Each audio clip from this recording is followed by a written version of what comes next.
उमेट के रख देते हैं। वो शरीर की गुरिया गुरिया जो है उनकी टेढ़ी हो जाती है। तो ये योग अभ्यास से ऐसा हो जाता है। आत्मज्ञान के पास तो वैसा ही शरीर होता है जैसा अवतारियों के पास। दिखता तो है तुम्हें, लेकिन उनकी नज़र में शरीर नाम की चीज़ रहती। ब्रह्मबोध की ये पहचान है। जी हाँ, जब तुम्हें ये पंच भौतिक शरीर न लगे, मन बुद्धि चित्त अहंकार अबुद्धि लगे, अमन लगे, अचित्त लगे, जागृत स्वप्न सुषुप्ति ये लगे ही नहीं, इनके तुम जो है सदैव साक्षी बने रहो। सदैव साक्षी, सदा साक्षी, सदा शिव हो जाओ। ठीक है, तो आपके शरीर भी इतने पवित्र जो है हो जाते हैं कि जिन पर इनकी छाया पड़ जाती है उनका भी कल्याण हो जाता है। ये भजन में हम सुनाते तो हैं कभी कभी, उस प्रेमी को भी देखो जो अपने प्रियतम में लय होकर स्वच्छंद विचरता जग में, तन मन की धन की चिंता खोकर। वो पुरुष धन्य हो जाते जिन पर पड़ जाती इनकी छाया। हाँ जी, वो भी जो है अपने जीवन में धन्य हो जाते हैं। इतना महत्व होता है।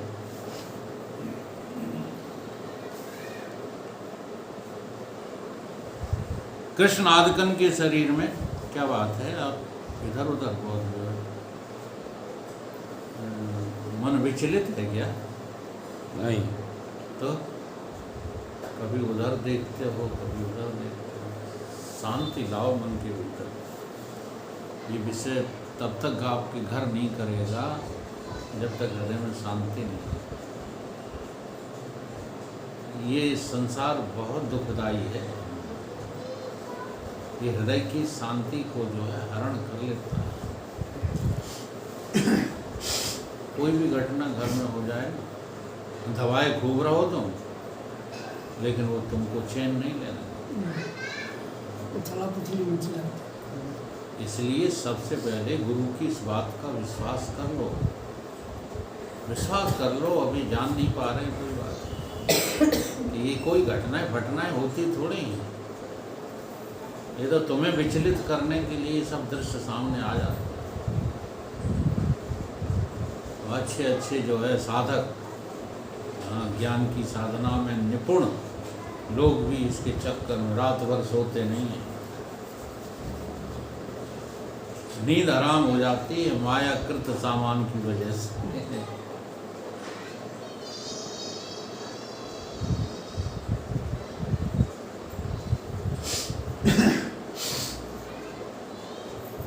कृष्ण आदिकन के शरीर में योगी की नाई कछु पुरुषार्थ से बंधन आदिकन का भाव नहीं हुआ है।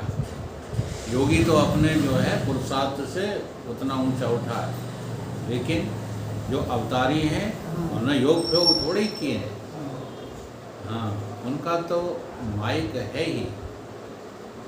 जैसे कहते नहीं कि ब्रह्मबोध हो गया। अब शरीर तो तुम्हारे पास है, आप कैसे दूसरे को दिखाओगे कि हम अशरीरी हैं, हमारे पास शरीर है? दिखा ही नहीं पाओगे। लेकिन अब तुम्हारा अगला शरीर तुम्हें प्राप्त नहीं होगा, और ये प्रारब्ध के जो है बस में आकर के इसका अंत हो जाएगा। जैसे किसी पेड़ की जो है जड़ काट तो वो पेड़ धीरे धीरे सूखेगा, कम से कम 2 दिन तो लग ही जाएंगे, क्योंकि हमने तो आजमाया है। वो बड़ा पेड़ हो 15-20 दिन लग जाओ हैं, बड़ा पेड़ हो 15-20 दिन लग जाते सूखने में।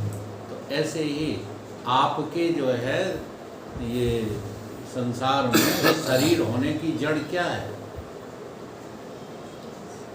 आप स्थूल शरीर हैं, सूक्ष्म शरीर हैं, इसकी जड़ क्या है?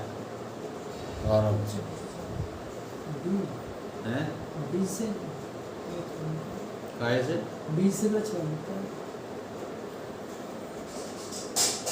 हम वृक्ष की बात नहीं कर रहे, वृक्ष तो उदाहरण है। हम तुम्हारे अनुभव की बात करें। तुम्हारे पास दो शरीर हैं कि नहीं हैं हैं? इनकी जड़ क्या है? अज्ञान। अरे रटी रटाई बात बोल दे, अनुभव नहीं है तो। अब वो जड़ काट ली तुमने। नहीं करते। हाँ, वो जड़ काटने का नाम ही है ब्रह्म ज्ञान। अज्ञान काटना। हाँ, ब्रह्म ज्ञान के अलावा और किसी से कटेगा ही नहीं। अब वो जब जो है कट गया, जड़ कट गई, अब ये प्रारब्ध वसात शरीर जो है घूमता फिरता रहेगा जब तक कि इसमें इसकी अवधि है। और प्रारब्ध समाप्त होते ही ये पात हो जाएगा। फिर तुम्हें कोई दूसरा शरीर मिलने वाला नहीं है। फिर अवतार तुम्हारा ही हो, तुम ही हो हर जगह। समझ लो, रामकृष्ण कोई और थोड़े नहीं, तुम ही तो हो। लेकिन लक्ष्य से बना बनी मत करना। जैसे एक चलचित्र था, उसमें शंकर जी बनाए गए और एक वो था बड़ा नादान व्यक्ति, उसको विग्रह रूप का वर्णन बता दिया कि शंकर जी ऐसे होते हैं। अब ये बने बनाए शंकर जो रामलीला में काम करने जा रहे थे, वो बाथरूम में गए। बाथरूम में गए तो वहाँ वो भी पहुँच गया और उसको दिख गए। और जो उसको दिखे तो ये जटियाए गए शंकर कि हम बहुत परेशान हो गए तुम्हारे लिए, आज मिले होगी। डाल ले शंकर जी। और जैसे ही शंकर जी गिरे तो उनके घूटे फूटे फूट गए, तो डराए गए। उन्होंने कही जी कोई पागल आदमी है या भूत प्रेत है, ये हमको क्यों हमारे ऊपर चढ़ा बैठा। शंकर जी भागे। हाँ, वो भूल गए रामलीला। तो सड़क पे आगे आगे शंकर और पीछे पीछे भगत। तो महाराज की रुक जा, बड़ी मुश्किल से मिले हो आप मुझे। तो ये बने बनाए शंकर नहीं, ध्यान रखना। हाँ, राम बने बनाए नहीं, समझना है कि आप राम ही हो। वेदांत के लक्षणों के द्वारा वो सब घटना चाहिए मेरे भीतर, तब हम राम हैं। केवल कहने के लिए राम या शिव नहीं है। तो कृष्ण आदिकन के शरीर, हाँ, उनमें सहज बंधन आदि योग नहीं, इसलिए भूतों के परिणाम तो होते ही नहीं है। अवतारी शरीर जो होते हैं वो भूतों के परिणाम नहीं होते। मांडव्युक भाष्य की टीका में आनंद गिरि ने रामादिक शरीर भूतन के परिणाम कहे, सो स्थूल दृष्टि से और शरीरन के समान वे शरीर प्रतीत होवे, इस अभिप्राय से कहे हैं। क्योंकि भाष्यकार ने गीता भाष्य में ये कहा है कि जीवन के ऊपर अनुग्रह करके शरीरधारी की न्याय तरह माया के बल से परमात्मा कृष्ण रूप प्रतीत होते हैं, सो जन्म आदिक रहित हैं। उसका वासुदेव द्वारा देवकी से जन्म भी माया से प्रतीत होता है। इस रीत से भाष्यकार ने कृष्ण शरीर माया का कार्य कह दिया। जैसे आज सवेरे चर्चा हो रही थी, मैंने प्रश्न कर दिया था, अब वो जवाब तो सही दे नहीं पाते हैं, और हम वहाँ ना हों तो जगदीश चैंटे भी, उनको यही पता नहीं है कि जागृत, स्वप्न और सुषुप्ति ये तीनों स्वप्न हैं। ये तीनों कौन है? स्वप्न है। अब उन्हें ये पता ही नहीं। हाँ, जो सपने को सपना समझ रहे हैं और जागृत को जागृत समझ रहे हैं। तो मैंने प्रश्न किया था, स्वप्ने में और जगत में क्या अंतर है? तो बता नहीं पा रहे थे, तमाम श्लोक बोल रहे। बस यही विद्वानों से हमारी पटरी नहीं खाती। श्लोक बोलने लगते हैं, जानते मिलते कुछ है नहीं, चौपाइयाँ बोलने लगते हैं। इससे सीखो क्या फर्क है। स्वप्न का अभाव पूरा हो जाता है कि नहीं? जब तुम जागृत में आते हो तो स्वप्न का पूरा अभाव होता है कि थोड़ा थोड़ा होता है, लेकिन आज तक तुम जागृत का पूरा अभाव कर पाए? थोड़ा थोड़ा तो सबने किया। जागृत के पिता का अभाव हो गया, हमारे जो पिताजी थे वे नहीं रहे, अभाव हो गया कि नहीं? माता जी नहीं रही, तो जागृत के कुछ अंश का तो अभाव मैंने अपनी आंखों से देखा है, लेकिन जागृत का पूर्ण अभाव क्या किसी ने आज तक देखा? और जिसने देखा वही ब्रह्मज्ञानी है। बात समझिए, ये स्वप्न और जागृत की भिन्नता है। जागृत से भी जागना है, क्योंकि जागृत भी स्वप्न ही है। स्वप्न तो स्वप्न है ही, सुसुप्ति भी स्वप्न है।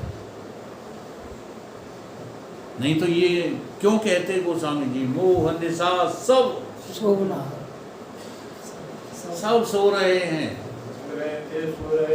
हाँ, किसी को छोड़ा नहीं। तो ये लक्ष्य से ही तो बात कही है, सब सो रहे। अब जागेगा कौन? जिसे आत्मबोध होगा वही जागेगा। आत्मबोध ही जागना है और कुछ भी जागना नहीं। इस प्रकार से जो है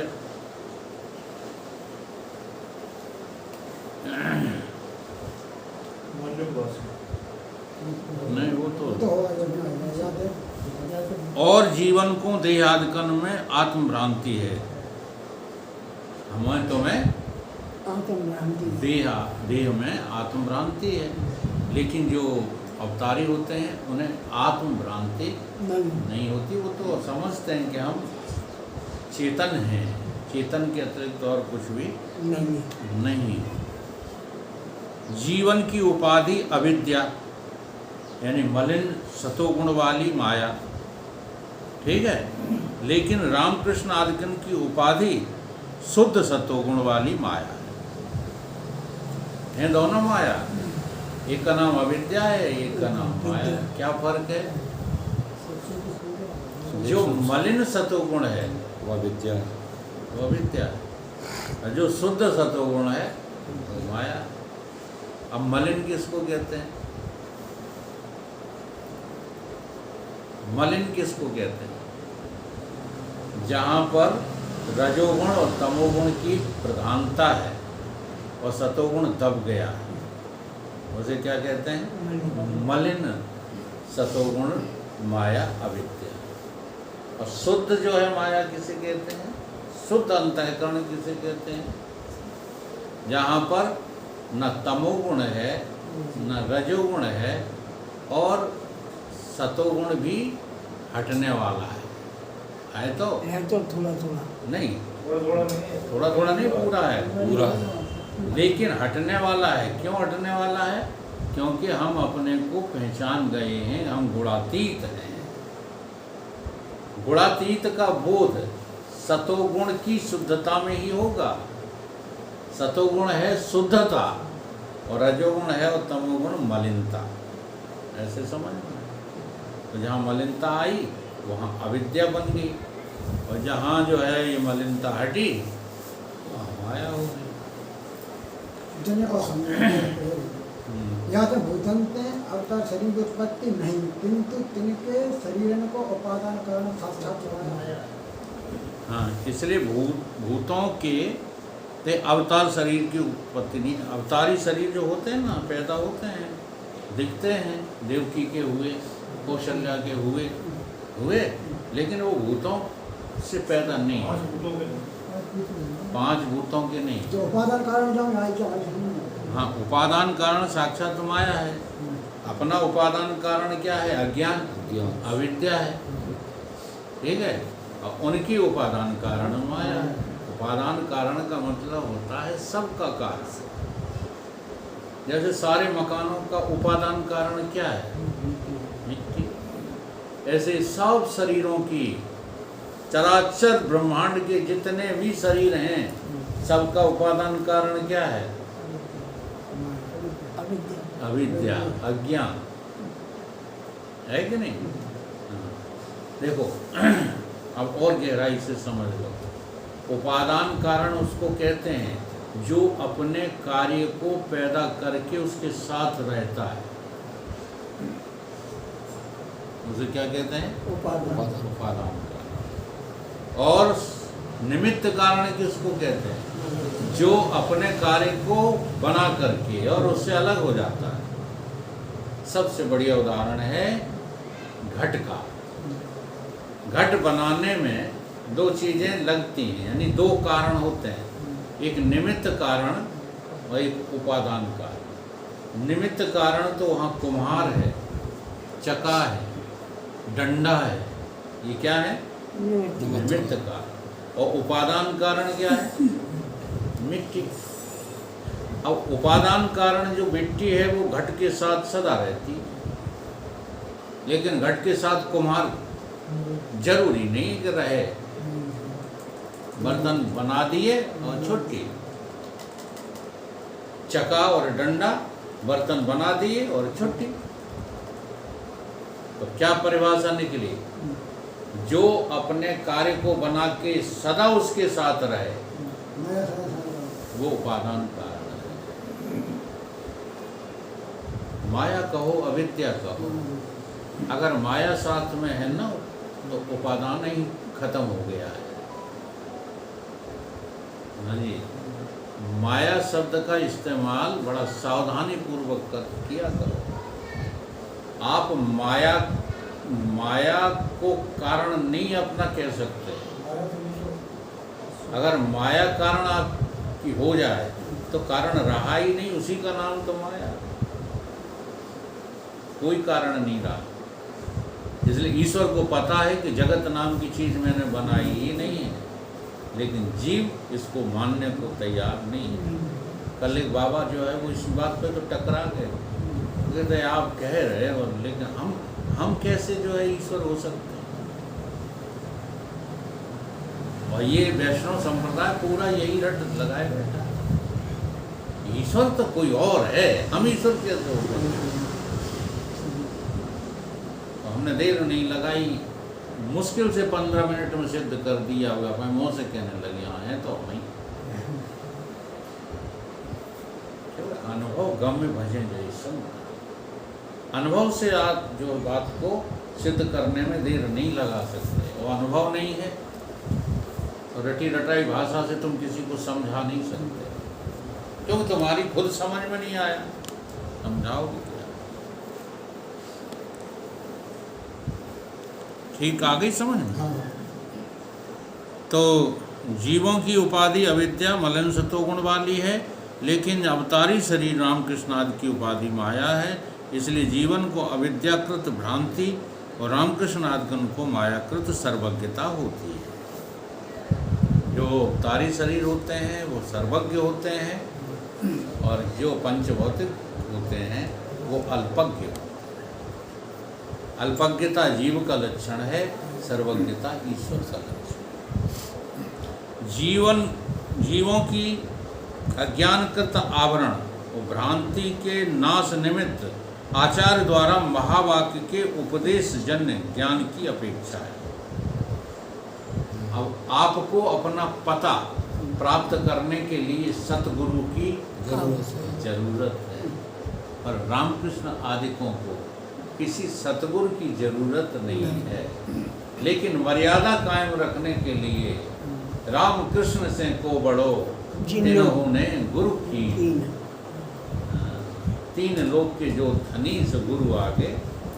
इतनी बड़ी गुरु की महिमा है कि अवतारी शरीरों को भी गुरु की आज्ञा का पालन करना पड़ा। समझ में आ रही बात कि नहीं? शास्त्र की मर्यादा रखने के लिए जी हाँ, माता पिता की आज्ञा का पालन करना।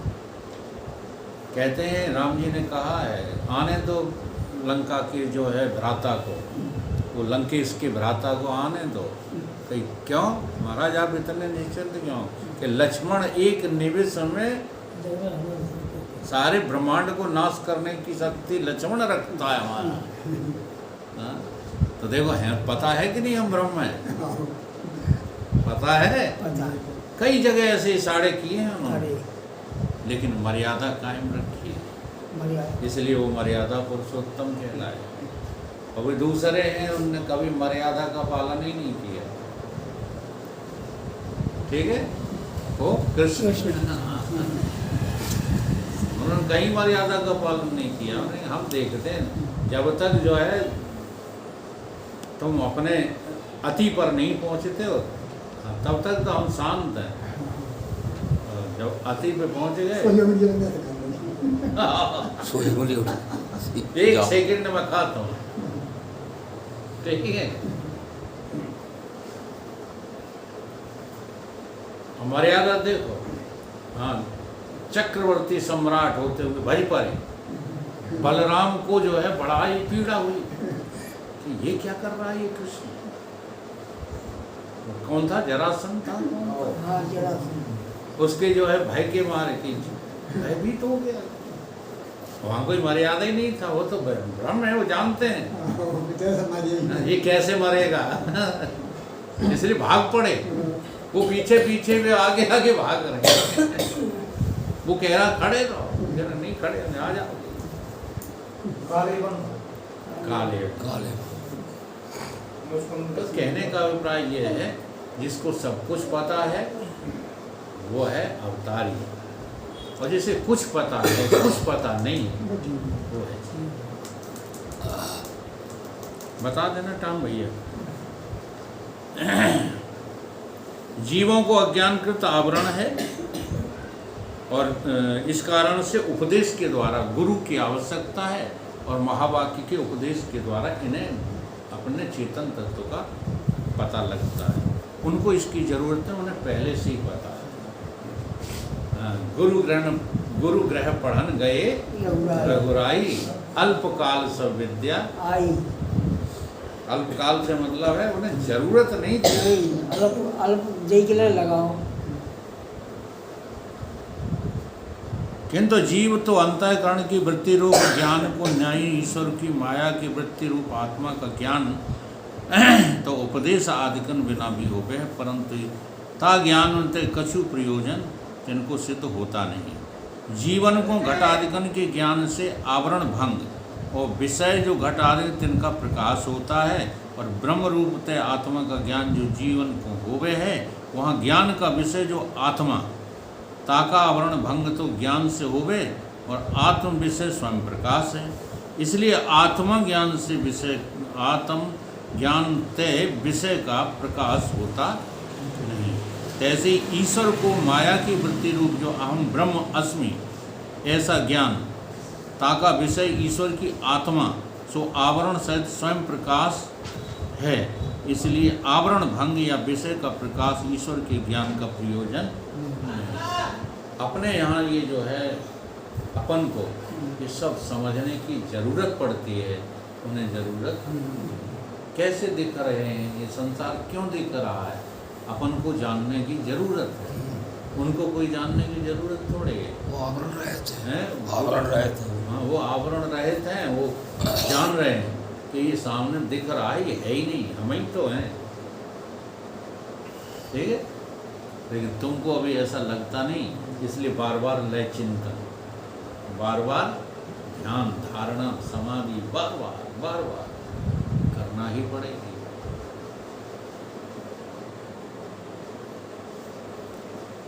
जैसे जीवन मुक्त विद्वान को निरावरण आत्मा को विषय करने वाली अंतःकरण की अहम ब्रह्मास्मि ऐसी वृत्ति आवरण भंग आदि प्रयोजन रहित तो हो गए, तैसे ईश्वर को भी आवरण भंगादि प्रयोजन बिना माया की वृत्ति रूप अहम ब्रह्मास्मि ऐसा ज्ञान उपदेश आदिकन के बिना हो गए। जैसे आप लोगों में से कोई ब्रह्मज्ञानी हो जाए तो फिर ये बार बार जो करते हैं ना समाधि, क्या जरूरत है इसकी? जैसे हमसे लोग कहते हैं कि तुम बजरंगबली मंदिर पर सर नहीं झुकाते हैं, तो हम ये कहते हैं हम जो सर झुकाते हैं वो तुम 7 जन्मों में नहीं झुका पाओ। लेकिन बाहर से तो लगता है कि हम नास्तिक हैं, हम अभिमानी। तो जैसे ब्रह्मबोध को प्राप्त ब्रह्मज्ञानी उस प्रक्रिया को समझ गया है ठीक से कि ये नकली है, ये प्रक्रिया होती नहीं है, ऐसे ही अवतारियों को पहले से पता है कोई प्रक्रिया हमें करना। ब्रह्म को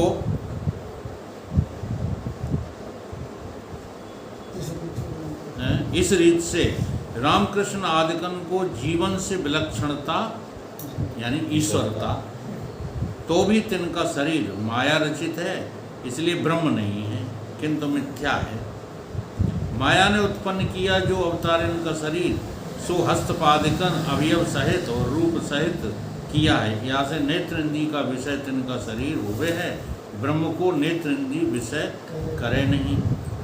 ब्रह्म को त्वक इंद्रिय की अविषयता, तैसे ही त्वक इंद्रिय भी स्पर्शकों और स्पर्श के आश्रय को विषय करे, ब्रह्म स्पर्श का आश्रय नहीं और स्पर्श नहीं, इसलिए त्वक इंद्रिय का भी विषय नहीं है। इसी प्रकार ब्रह्म को रसना घ्राण श्रोत इंद्रिय की अविषयता। रसना इंद्रिय ते रस का ज्ञान, घ्राण से गंध का ज्ञान, श्रोत से शब्द का ज्ञान, रस गंध शब्द ते ब्रह्म विलक्षण है, इसलिए रसना घ्राण आदि श्रोत इंद्रिय ब्रह्म का ज्ञान प्राप्त नहीं कर सकती। ब्रह्म को कर्म इंद्रियन की अविषयता, कर्म के द्वारा भी ब्रह्म का ज्ञान नहीं हो सकता। कर्म इंद्रिय ज्ञान के साधन नहीं है किंतु वचन आदि क्रिया के साधन है, इसलिए तिनसे तो किसी का ज्ञान होता नहीं। इस रीत से किसी इंद्रिय से ब्रह्म का ज्ञान होता ही नहीं। और इंद्रिय ते जो ज्ञान होवे सो ज्ञान प्रत्यक्ष कहिए, प्रत्यक्ष को अपरोक्ष नहीं कह सकते। इसलिए प्रत्यक्ष ही अपरोक्ष कहे हैं। हम लोग जो है उसी को क्या मान लेते हैं, साक्षात्कार। जैसे विग्रह रूप कहीं दर्शन दे जाए तो उसी को हम क्या मान लेते हैं, साक्षात्कार। वो साक्षात्कार नहीं है, उसका नाम साक्षात्कार नहीं है। साक्षात्कार का मतलब ये होता है जितने आकार दिख रहे हैं उन सब के तुम साक्षी होकर के और देख लो कि मैं साक्षी हूं, उसका नाम साक्षात्कार।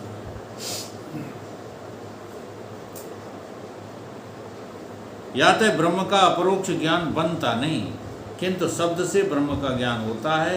जो शब्द से ज्ञान होवे सो परोक्ष होवे, इसलिए ब्रह्म ज्ञान का ज्ञान भी परोक्ष ही होता है। ये प्रश्न, ये 3 प्रश्न किए गए हैं। त्वक इंद्रिय आदि का आदि जो है का अविषय है, इसी प्रकार से रसना घ्राण इंद्रिय आदि का अविषय है और कर्म इंद्रियों का भी अविषय है। इसलिए कहते हैं कि ब्रह्म ज्ञान हो ही नहीं सकता। अब इसका उत्तर जो है अगले जो है परिच्छेद में चलेगा, 206 से 210। बोलिए सतगुरुदेव।